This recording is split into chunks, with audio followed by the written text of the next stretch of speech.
IELTS speaking part 3 band 9 sample answer আজকে আপনাদেরকে দেখাবো। আনসার দেখাবো, কেন সেটা ব্যান্ড 9 আনসার সেটা ব্যাখ্যা দেব। আপনি আপনার আনসারে সেটা কিভাবে ব্যবহার করবেন সেটারও ব্যাখ্যা আজকে দেখানোর চেষ্টা করব। IELTS স্পিকিং পার্ট 3 এর ব্যান্ড 9 মডেল আনসার দেখব এবং সেগুলো অ্যানালাইজ করব। সেট 1 এডুকেশন এন্ড টেকনোলজি থেকে একটা কোশ্চেন নিলাম। Suppose, how has technology changed the way people learn today. এখন এটার একটা ব্যান্ড 9 আনসার, চলেন আমরা আগে একটু পড়ি, তারপর এটাকে অ্যানালাইজ করব।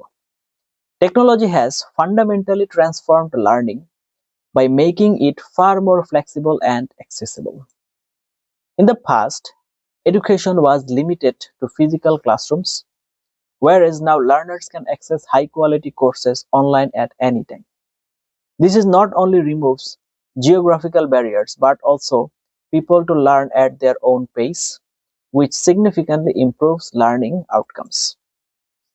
এখন প্রশ্ন হচ্ছে এটা ব্যান্ড 9 কেন সেটা আমাদের বুঝতে হবে এবং আমাদের আলোচনায় সেটা নিয়ে আসতে হবে। তাহলে চলেন প্রথমে দেখি। First, clear comparison. এখানে পাস্ট এবং প্রেজেন্টের আপনাকে যে প্রশ্নটা করা হয়েছে সেটার প্রেজেন্ট এবং পাস্টের একটা কম্পারিজন এখানে দেখানো হয়েছে, যে পাস্টে কি হতো বর্তমানে কি হয়।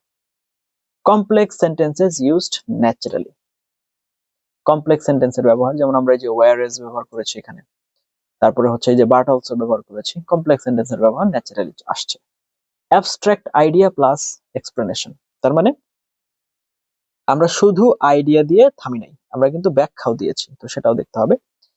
এরপরে হচ্ছে একাডেমিক ভোকাবুলারি ইউজড অ্যাপ্রোপ্রিয়েটলি, তার মানে আমরা এখানে নন একাডেমিক ওয়ার্ড ব্যবহার করিনি বা ইনফর্মাল ওয়ার্ড ব্যবহার না করে একাডেমিক ওয়ার্ড ব্যবহার করেছি। আপনি যদি আপনার আনসার এই লেভেলে নিতে চান তাহলে এই জিনিসগুলো আপনাকে এনশিওর করতে হবে।